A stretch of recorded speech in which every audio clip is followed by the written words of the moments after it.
They were in a cage, which wasn't too small, but it wasn't anything like this or the cage they had after that. And Gabby succumbed to what they thought was endometriosis.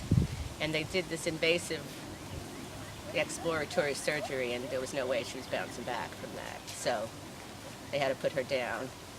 And then after that, I was crying and being crazy, and they said, all right, Gibby, come on. And they ended up using her as a cadaver for the anatomy department. Which, what was I going to say to that? Valuable animal, I was told. And then Gibby was alone, so I had him moved from his cage. At that point, I had him moved from the cage he was in to the cage right across from my office, so I could be with him. And I would routinely go in with him, sit with him, comfort him. And he was with us. There was a spider monkey also in the next cage next to him. So he was in there for a while, and then they started searching for a mate for him. And they found a zoo upstate that had a female that was being pushed out of her family group.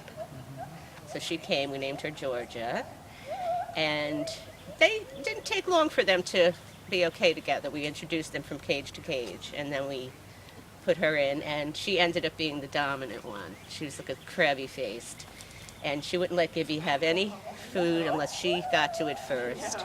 And then he would routinely try to go over to her and hug her, and she would push him away. The Gibby, he was trying to hug her. But then they got on together. They worked it out, the dynamics of their relationship. Come on, Gib. I have dots. Gibby doesn't like me. Oh, yeah, that's right. He comes after me because he wants to get me. Yeah. If I stand up, Don't take it personally. No, I don't take it personally. And, All right, hang on. Because he became too old, they stopped doing a lot of research on him after a long time. Then they did 1 or 2 experiments, and I felt for sure that he was too old. So then they decided that they were going to, and Georgia wasn't cooperative. She wouldn't keep the clothes on. Gibby would keep the clothes on that he had to wear. Gibby would have to wear a whole outfit for the experiments. They were EMG experiments where they had to have little electrodes in them, and it was attached to a battery pack. And in order for them not to pull out the electrodes, they put clothes on them. I had to hand make his clothes for his long arms. But anyway, so after that last experiment, I think they put him to retirement. And then Georgia wouldn't cooperate, so they wanted to send her away. So they decided, but they had to break them up because the zoo that sent Georgia didn't want her. I saw one and they said, Gibby, and I said, no, that can't be. He was so How old. many years later was this? Well, when did he come in here? I think he came here in 2007? 7. Okay, so this was about 7 years after I worked with him. So I called her up right away, and I gave her the lowdown on Gibby, and she was so happy. And then I came down 2 years ago with my friend for the first time to see him, and he looks totally different because he was chocolate-colored, really dark chocolate-colored.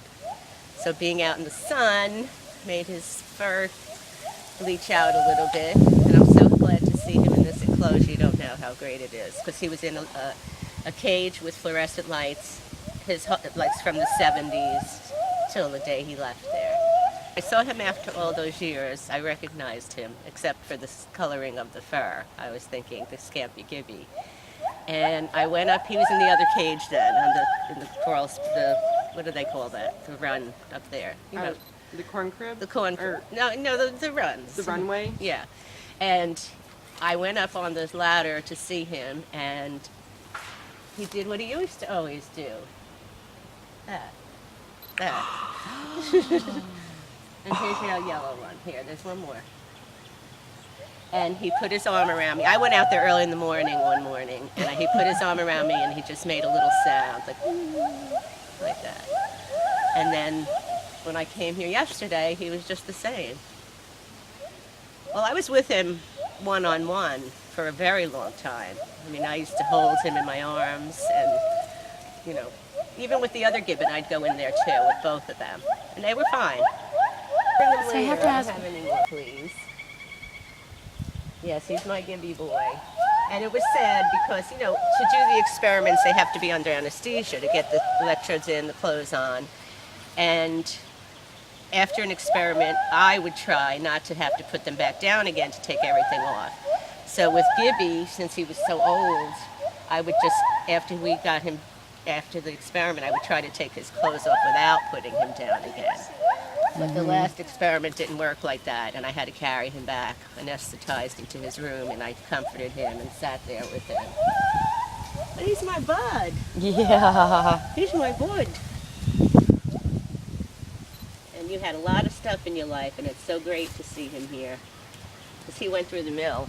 He really did. I mean, the experiments weren't invasive, but they were invasive enough that he had to be under anesthesia, and he had to wear the clothes, and he had to perform. So, you're going to be a good boy, have no more dots. So it's come full circle. It's come full circle. And come what a full good circle it is, because I never thought I'd see this day. I never did, because there were a lot of primates that I lost in the years that, even after I left, I lost them to different situations.